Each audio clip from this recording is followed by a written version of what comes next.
We begin tonight with a live look up north. Snow is falling fast as this March storm moves through. In Cloquet, roads are covered and slick, and in Duluth, that's snow blowing around by the lift bridge, and that system is making its way east out of the state. But here in the metro, some very strong winds that are going to last throughout the night.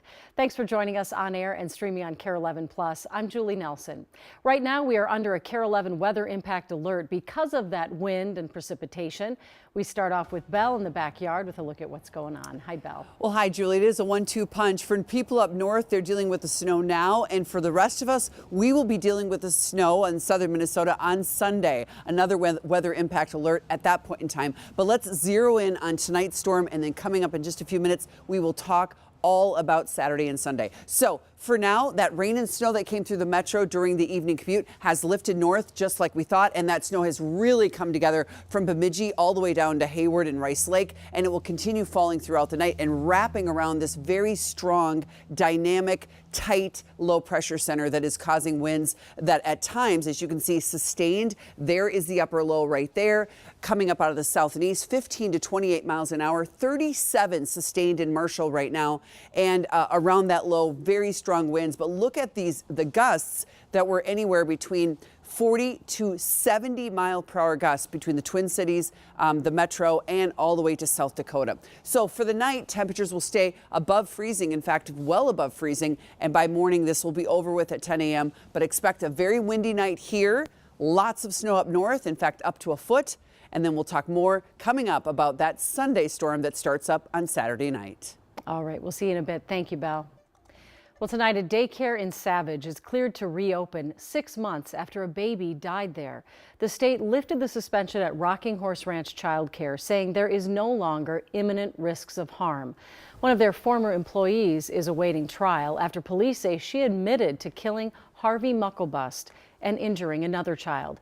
Raya Katene has the latest developments. A single card and wilted flowers are still sitting outside this daycare in Savage, where 6 months ago, baby Harvey lost his life.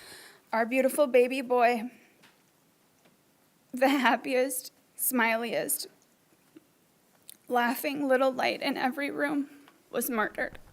Rocking Horse Ranch has been closed for months after an employee was charged with the murder of 11-month-old Harvey Mucklebust. The state's Department of Children, Youth and Families now says the daycare can reopen immediately because there are no longer conditions there that present an imminent risk of harm to the health, safety, and rights of children. Harvey's Law requires daycare centers that receive state funding to have cameras in their infant and toddler rooms and retain that footage for 28 days. Representative Nolan West says his own daughter was abused at a daycare center and wants to hold abusers accountable by building on a law that passed last year.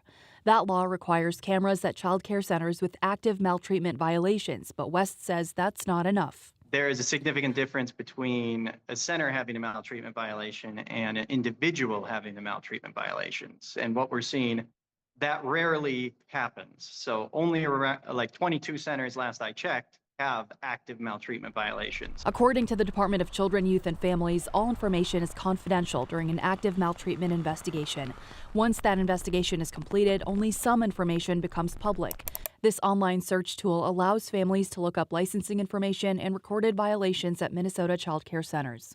Harvey's parents have testified in support of Harvey's Law, but some child care providers are expressing concerns about privacy and security, adding that proper training and supervision would be more effective than constant surveillance. I understand the opposition, but that's why we worked to narrow it as much as possible while still providing safety.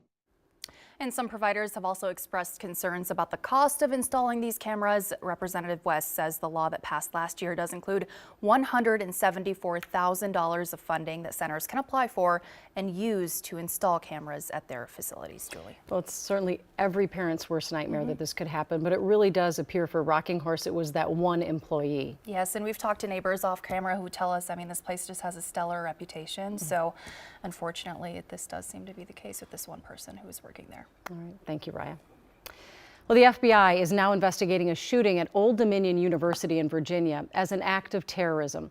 Officials say 36-year-old Mohammed Jallo targeted an ROTC class, shooting 3 people and killing an instructor this morning. They say ROTC students subdued and killed Jallo but did not give any details on how he died other than to say he wasn't shot. First responders declared him dead within 10 minutes of the first 911 call. Officials say Jallow was a naturalized citizen from Sierra Leone who previously spent 8 years in prison for attempting to support ISIS. Before that, he spent 6 years in the Virginia National Guard.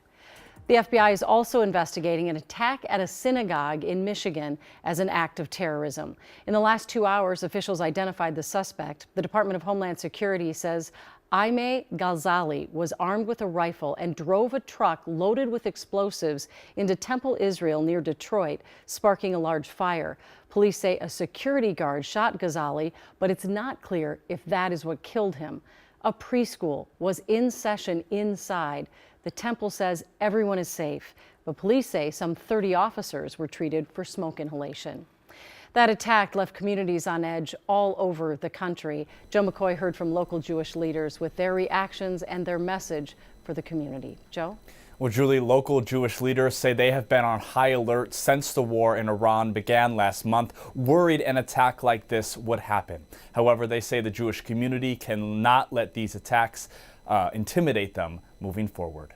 Well, we know the rise of anti-Semitism is all around us. Thursday's attack on a synagogue in Michigan has local Minnesotan Jewish leaders once again on edge. We've been on high alert, and after today, we are on extra high alert. Rabbi Marcia Zimmerman is the senior rabbi at Temple Israel in Minneapolis. Today's attack, which the FBI is calling a targeted act against the Jewish community, hitting particularly close to home for her. I know people there. I know the rabbis there. Back in October, Temple Israel in Minneapolis was defaced with anti-Semitic graffiti.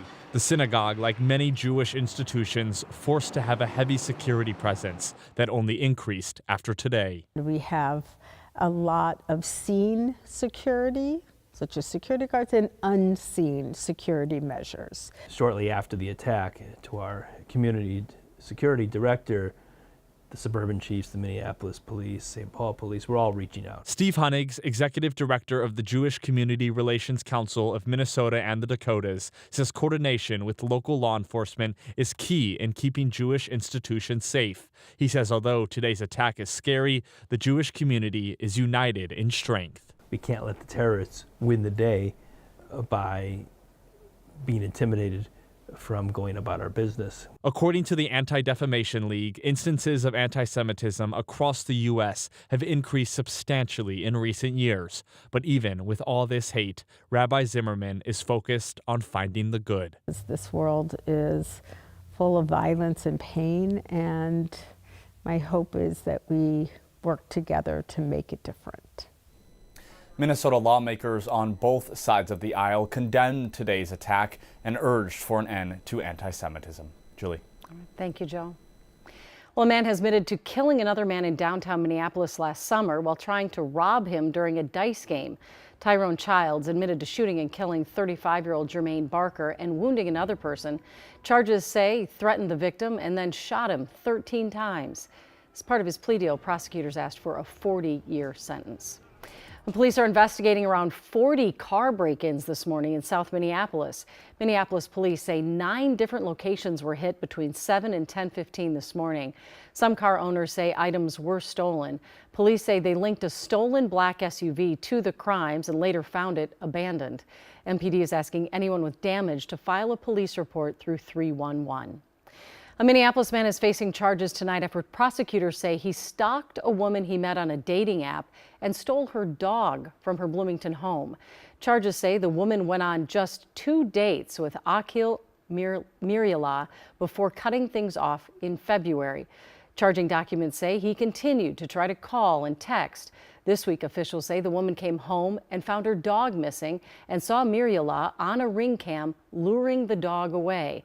When confronted, charging documents say he admitted to finding her address online, coming to her house several times, and then taking the dog.